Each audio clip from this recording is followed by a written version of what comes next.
আসসালামু আলাইকুম। Welcome to my Habib pigeon pets. আপনাদের সবাইকে আমি ধন্যবাদ জানাই আমার সঙ্গে থাকার জন্য। দেখুন, আমি কিন্তু আপনাদের আজকে ধনচে গাছ নিয়ে কথা বলবো। এখানে একসঙ্গে আমি ধনচে এবং ভুট্টা চাষ করেছিলাম, সাইড দিয়ে কিছু ভুট্টা। এটা হচ্ছে আমার ধনচের চাষ। এখানে আমি 30% জায়গাতে ধনচে চাষ করেছি। যে ধনচেটা আসলে খুবই ভালো, এটা ইফেক্টিভ। এতে সেচ দেওয়া লাগে না, পানি সেচের কোনো প্রয়োজন নেই। আমি কিন্তু বর্ষার শুরুতেই লাগাইছিলাম, বর্ষা মৌসুমেও এটার কোনো সমস্যা হয় না।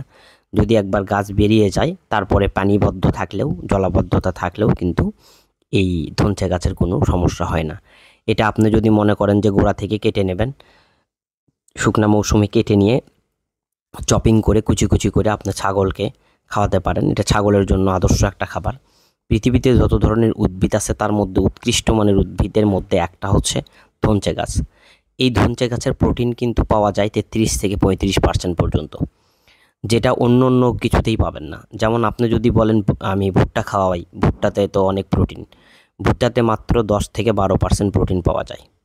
ঠিক আছে, আপনি যদি মনে করেন বুট খাওয়াই 100 টাকা কেজি, সে বুট যেটা ছোলা, এই ছোলাটাতে কিন্তু অনেক প্রোটিন থাকে না, মাত্র 18% প্রোটিন পাওয়া যায়।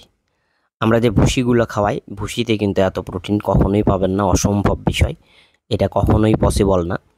তো আমরা আসলে বুঝতে পারি না যে কোনটাতে বেশি প্রোটিন, আমরা না বুঝেই অনেক টাকা খরচ করে কিন্তু আমাদের ছাগল কিংবা ভেড়া পালন করে থাকি। তো যারা ছাগলের খামার করছেন, অবশ্যই এই ভিডিওটি তাদের জন্য উপযুক্ত এবং উপকারী। আপনারা ইচ্ছা করলে ধনচে চাষ করতে পারেন এবং ধনচেটা ছাগলকে খাওয়াতে পারেন। এই ধনচেটা শুকিয়ে আপনার হে তৈরি করতে পারেন, হেটাতে আপনার আরও বেশি প্রোটিন পেয়ে যাবেন। হে যদি তৈরি করতে পারেন, সেখানে আপনার প্রায় 40+ কিংবা 40-এর মতো আপনি প্রোটিন পেয়ে যাবেন। এই ধনচে চাষ কিন্তু খুবই সহজ। যখন যে জমিতে পড়ে থাকে আপনার একদম অনাবাদি জমি, যেটা আসলে ফসল আর হয় না, সেই জায়গাতে আপনি কিন্তু ধনচে চাষ করতে পারেন।